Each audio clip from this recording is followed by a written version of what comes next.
उत्तर प्रदेश देश की छठी अर्थव्यवस्था, आज हम नंबर 2 की अर्थव्यवस्था बन गए और जिस स्पीड से हम आगे बढ़ रहे हैं अगले 3-4 सालों में उत्तर प्रदेश नंबर 1 की दिशा में आगे बढ़ेगा। हमारी संवेदना गरीब के लिए है, अन्नदाता किसान के लिए है, नौजवान के लिए है। हमारी संवेदना किसी माफिया, किसी अपराधी के प्रति कतई नहीं है।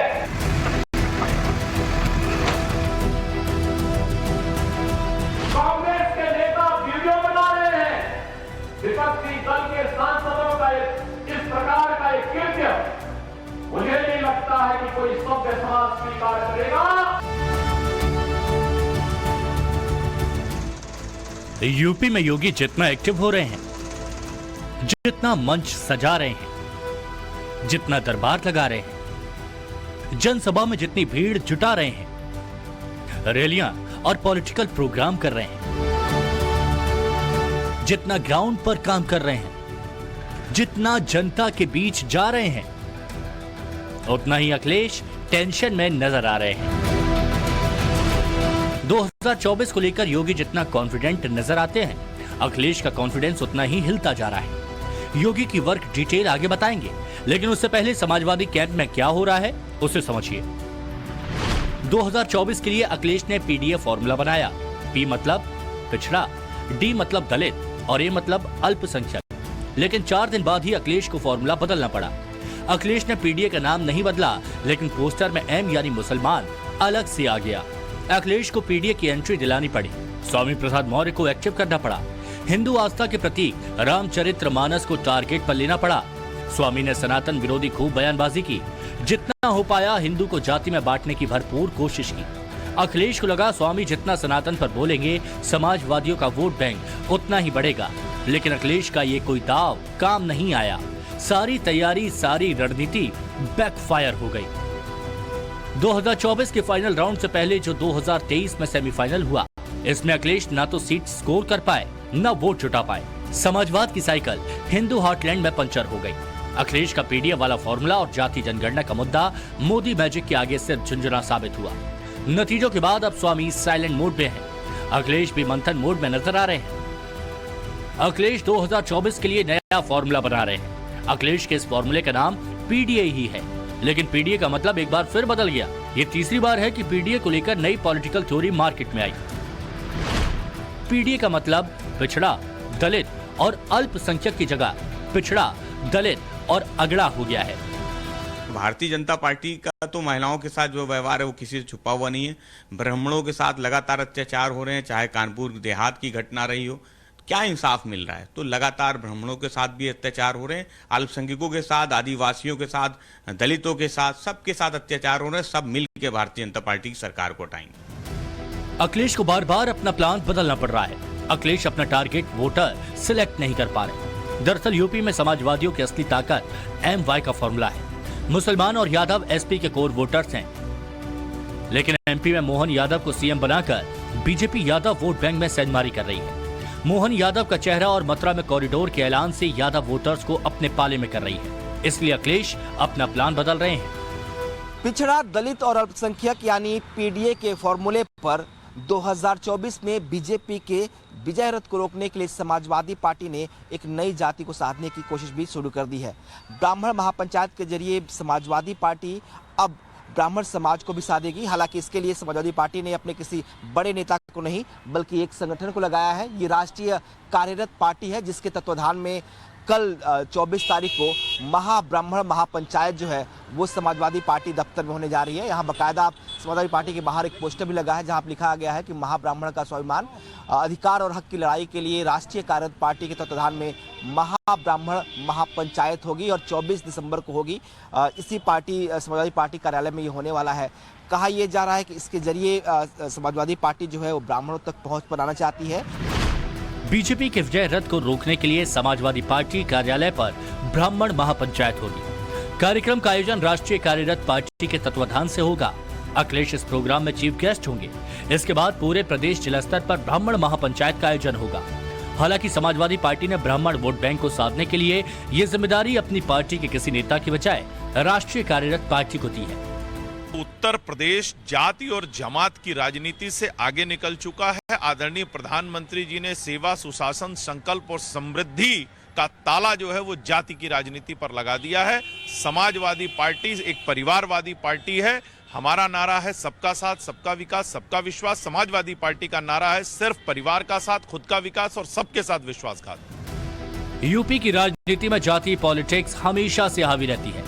योगी राज में वोटर जाति के फेर से निकला है, लेकिन अभी भी सोशल इंजीनियरिंग के बिना यूपी को साधने की बात बेमानी है। अगर अगला पिछड़ा और दलित वोटर्स के हिसाब से यूपी को देखें तो अगला 16%, पिछड़ा 35%, दलित वोट 25%, इसके अलावा मुस्लिम वोटर 19% है। अगर सिर्फ आंकड़ों की बात करें तो ब्राह्मणों का वोट 8% और 5% ठाकुर और बाकी 3% वोटर दूसरी अगड़ी जातियों का है। यूपी की राजनीति में ब्राह्मणों को दबदबा शुरू से ही रहा है। यूपी के 21 मुख्यमंत्रियों में 6 ब्राह्मण रहे। इनमें नारायण दत्त तिवारी 3 बार सीएम रहे। अगड़ों में सबसे ज्यादा वोट ब्राह्मणों का है, इसलिए अखिलेश का फोकस ब्राह्मण वोट बैंक पर है। जो उत्तर प्रदेश और देश में लगातार ब्राह्मणों पे भी अत्याचार हो रहे हैं, दलितों पे अत्याचार हो रहे हैं, अल्पसंख्यकों पे अत्याचार हो रहे हैं, किसान और मजदूर पे अत्याचार हो रहे हैं, उन सब के लिए आने वाले 2024 के लोकसभा चुनाव के लिए एक बड़ा संदेश देने का समाजवादी पार्टी ये प्रयास भी कर रही है।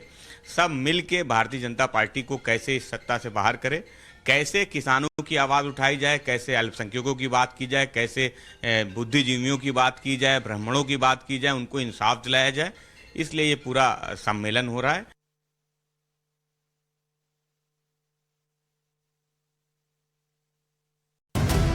मीडिया रिपोर्ट्स के मुताबिक यूपी में कुल 12 सीटें ऐसी हैं जहां ब्राह्मण वोट 15% से ज्यादा है। बलरामपुर, बस्ती, संत कबीर नगर, महाराजगंज, गोरखपुर, देवरिया, जौनपुर, अमेठी, वाराणसी, चंदौली, कानपुर, इलाहाबाद, यानी एक तरफा वोट इन सीटों के नतीजे को प्रभावित करने की क्षमता रखता है। यूपी में इस वक्त त्रेता युग का शोर है, रामराज और रामलीला का जोर है। तो क्या ऐसे में ब्राह्मण वोट जो पारंपरिक तौर पर बीजेपी का वोटर है वो अखिलेश के साथ जाएगा? क्या कार सेवकों पर गोली चलाने का आदेश देने वाली पार्टी को यूपी का ब्राह्मण समाज वोट करेगा? समाजवादी पार्टी का जो चरित्र है वो हमेशा से सनातन विरोधी रहा है। वो उस गठबंधन में शामिल हैं जो सनातन को खत्म करने की बात करता है। उनके पार्टी के नेता रामचरितमानस पर अभद्र टिप्पणी करते हैं, भगवान राम पर अभद्र टिप्पणी करते हैं, और ऐसे लोगों को आगे बढ़ाने का काम समाजवादी पार्टी लगातार करती रहती है। ये उत्तर प्रदेश की जनता देख रही है और इसी वजह से समाजवादी पार्टी आज इस बुरे दौर में पहुंच चुकी है। अब सवाल ये कि आखिरकार यूपी में ब्राह्मण वोट जाता किधर है? यूपी का ब्राह्मण किसे सपोर्ट करता है? वो चुनावों में किसके साथ खड़ा होता है? इसे समझने के लिए आपको CSDS के एक सर्वे को समझना होगा। यूपी में लोकसभा चुनाव में ब्राह्मण वोटों के पैटर्न पर CSDS ने एक सर्वे किया था। इस सर्वे के मुताबिक 2009 के लोकसभा चुनाव में कांग्रेस के पक्ष में 31%, बीजेपी 53%, BSP को 9 और समाजवादी पार्टी को 5% वोट मिला। 2014 के चुनाव में कांग्रेस को 11, बीजेपी को 72, BSP और समाजवादी पार्टी को 5% वोट मिले। 2019 के चुनाव में 82% ब्राह्मणों ने बीजेपी, कांग्रेस को 6%, सपा और बसपा गठबंधन को 6% और बाकी 6% वोट अन्य के खाते में गया। कन्नौज के सांसद ने कहा है कि समाजवादी पार्टी के लोगों को न बुलाया जाए अयोध्या में राम मंदिर के उद्घाटन पर, क्योंकि समाजवादियों ने कार सेवकों पर गोलियां चलवाई थी। देखिए, गरीबों की जमीन पर कब्जा करने वाले और लेखपालों को पीटने वाले अगर इस तरीके का बयान देंगे कि ईश्वर के स्थान पर न जाएं, तो ये तो कोई जनता बर्दाश्त नहीं कर सकती। अखिलेश अब बीजेपी के वोट बैंक को टारगेट करना चाहते हैं, लेकिन अखिलेश एक बार फिर गलती कर रहे हैं, क्योंकि जो तैयारी अखिलेश अब करेंगे योगी ये काम पहले ही कर चुके हैं। 14 दिसंबर को लखनऊ में अखिल भारतीय ब्राह्मण महासभा का मंच सजा। इस सम्मेलन में टीम योगी के 3 बड़े चेहरे फ्रंट पर पहुंचे। डिप्टी सीएम ब्रजेश पाठक, मंत्री जितिन प्रसाद और मंत्री रजनी तिवारी ने सम्मेलन में भाग लिया। परिवहन मंत्री दयाशंकर सिंह भी अखिल भारतीय ब्राह्मण महासभा के मंच पर पहुंचे। इतना ही नहीं, बीजेपी ने राजस्थान की कमान भजन लाल शर्मा को देकर पहले ही 2024 के लिए ब्राह्मणों को पहले ही अपना मैसेज दे दिया है। ग्राउंड पर योगी 80 में से 80 स्कोर करने के लिए पूरा जोर लगा रहे हैं। पूरे यूपी को ग्राउंड पर जाकर नाप रहे हैं। डबल इंजन का विजन और डबल इंजन के दम का मायना समझा रहे हैं। आज योगी ने back to back 3 political programme किए। पहले जाट बाहुल्य मुरादाबाद में स्वर्गीय चौधरी चरण सिंह की जयंती पर 51 फीट ऊंची प्रतिमा का अनावरण किया। उसके बाद बिजनौर में विकसित भारत संकल्प यात्रा के कार्यक्रम में सम्मिलित हुए। लखनऊ में सीएम कृषक उपहार योजना के तहत 51 किसानों को ट्रैक्टर दिया गया। किसानों, कृषि व्यापारियों और वैज्ञानिकों को किसान प्रशस्ति पत्र से नवाजा गया। मुरादाबाद में योगी ने उपराष्ट्रपति जगदीप धनखड़ का मुद्दा उठाया, अखिलेश और इंडी अलायंस को टारगेट पर लिया, तो दूसरी तरफ बिजनौर में विकास के विजन की बात की। सरकार आपकी आस्था का भी सम्मान कर रही है, सुरक्षा का माहौल भी दे रही है, युवाओं को रोजगार भी दे रही है। पुलिस की भर्ती में आपने देखा होगा, हमने अब तक 1,64,000 भर्ती अकेले पुलिस में की है और कुल 6 लाख सरकारी नौकरी दी है। देश का नंबर 1 होने का मतलब उत्तर प्रदेश के नौजवानों के लिए नौकरी की उत्तर प्रदेश में गारंटी। उत्तर प्रदेश के हर व्यापारी को समृद्ध होने की गारंटी। उत्तर प्रदेश में गरीबी रेखा से जीवन यापन करने वाले लोगों को उससे उभारने की गारंटी। बिना भेदभाव के अन्नदाता किसानों की आमदनी को कई गुना करने की गारंटी। और इसी गारंटी के साथ मोदी वैन, गारंटी वैन आपके पास आई है विकसित भारत संकल्प यात्रा को लेकर।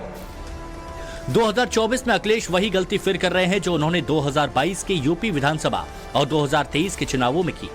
अखिलेश हिंदुओं को जाति में बांटने का काम कर रहे हैं, लेकिन अखिलेश ये भूल जाते हैं कि पिछले 6.5 साल से यूपी में योगी योग चला रहे हैं। इस योग में तुष्टीकरण नहीं बल्कि संतुष्टीकरण के फॉर्मूले पर काम होता है। यूपी में अब जाति, धर्म, मत, मजहब और पंथ की बात नहीं होती, अब सबका साथ और सबके विकास की बात होती है। यूपी में विकास और रोजगार के रोजाना नए अवसर सामने आ रहे हैं। इसके साथ योगी सरकार अब यूपी के मजदूरों को विदेशों में भी नौकरी दिलाने के प्लान पर काम कर रही है। पहल के लिए 10,000 मजदूरों का सिलेक्शन हुआ।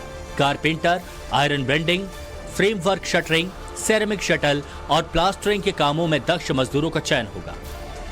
इजराइल जाने वाले मजदूरों का 1,38,000 रुपए प्रतिमाह वेतन मिलेगा। इजराइल जाने से पहले मजदूरों की ट्रेनिंग का जिम्मा भी सरकार उठाएगी। इजराइल जाने के लिए कोई भारी भरकम योग्यता नहीं, बस हल्की फुल्की इंग्लिश की समझ, अपने काम में दक्षता और उम्र 25 से 45 वर्ष के बीच होनी चाहिए। यूपी के सभी जिलों में इजराइल जाने के इच्छुक कामगारों का डेटा इकट्ठा किया जा रहा है। एनएसजीसी के टेस्ट में पास होने के बाद इन मजदूरों को इजराइल भेज दिया जाएगा। अखिलेश भी ये बात जानते हैं कि योगी को वर्क फ्रंट पर डिफीट करना मुश्किल है। योगी से लड़ना और 24 जीतना अखिलेश के बूते का नहीं, इसलिए वो हिंदू वोट को जाति में बांटने के फॉर्मूले पर काम कर रहे हैं। कांग्रेस से गठबंधन की गुहार लगा रहे हैं, लेकिन जाति के फ्रंट पर भी योगी अखिलेश से आगे नजर आ रहे हैं। अखिलेश का साथ छोड़कर एनडीए में फिर शामिल हुए राजभर ने सीएम योगी से मुलाकात की। राजभर के आने से वैसे पूर्वांचल में बीजेपी का वोट बैंक और इंटैक्ट हुआ है। जहां बीजेपी 2019 में कमजोर थी, वहीं राजभर के कंधे पर कमल खिलाने की जिम्मेदारी है। इसके लिए राजभर ने पूर्वांचल की भर और राजभर जाति को एसटी में शामिल करवाने के लिए 17 जिलों में सर्वे कराया। सर्वे की रिपोर्ट सीएम योगी को सौंप दी। योगी ने भरोसा दिया कि रिपोर्ट केंद्र सरकार को सौंप दी जाएगी। यूपी में जल्द ही मंत्रिमंडल विस्तार होगा। शुक्रवार को सुभाषपा के राष्ट्रीय अध्यक्ष ओम प्रकाश राजभर अपने बेटे के साथ मुख्यमंत्री योगी आदित्यनाथ से मुलाकात की। इस मुलाकात के बाद उत्तर प्रदेश में एक बार फिर चर्चा शुरू लगी कि क्या ओम प्रकाश राजभर योगी कैबिनेट में शामिल होने जा रहे हैं। हालांकि खुद ओम प्रकाश राजभर ने इसकी सूचना एक ट्वीट करके दी। उन्होंने बताया कि उनकी मुख्यमंत्री से मुलाकात राजभर जाति को एसटी में सूचीबद्ध करने के लिए किया गया है। इसका कोई सियासी मायने नहीं है, यानी कि वो कैबिनेट में शामिल होने के लिए खुद मुख्यमंत्री से मिलने नहीं गए। लेकिन चूंकि राजभर लगातार ये कहते रहे हैं कि वो बीजेपी में इसलिए आए हैं, सरकार में इसलिए आए हैं कि वो सरकार में शामिल हो, यानी कि कैबिनेट का दर्जा उन्हें मिले, और इसीलिए वो लगातार कई बार तारीखें ही बता रहे थे। उसीलिए शायद यही एक बड़ी वजह है कि जब कल राजभर से सीएम की मुलाकात हुई तो लोगों को लगा कि एक बार फिर राजभर इस बात का ऐलान करेंगे कि वो जल्द ही कैबिनेट में शामिल होंगे। लेकिन राजभर अब इससे बचते आ रहे हैं। उनका कहना है कि चूंकि वो पार्टी में आए हैं और इन शर्तों के साथ आए हैं कि उन्हें कैबिनेट में शामिल होना है, जब इसके लिए वक्त होगा, जब सही समय होगा, तब पार्टी जरूर निर्णय करेगी और पार्टी में जरूर शामिल होंगे। राजभर की एंट्री से बीजेपी की सोशल इंजीनियरिंग और मजबूत होगी। योगी हिंदुओं को जाति में नहीं बांट रहे, वो जातियों को उनका सम्मान देकर उन्हें हिंदू और राष्ट्रवाद की लाइन पर ला रहे हैं। 2024 में बीजेपी का एजेंडा राम मंदिर और राष्ट्रवाद का है। इसी लाइन पर पूरा प्लान है। ऐसे में 2024 का रिजल्ट क्या होगा, इसका अंदाजा आप खुद लगा सकते हैं, क्योंकि राम और राष्ट्रवाद के मुद्दे पर योगी मोदी को हरा पाना अखिलेश तो छोड़िए, पूरे विपक्ष के बूते में नहीं है। Bureau report, times now Bharat.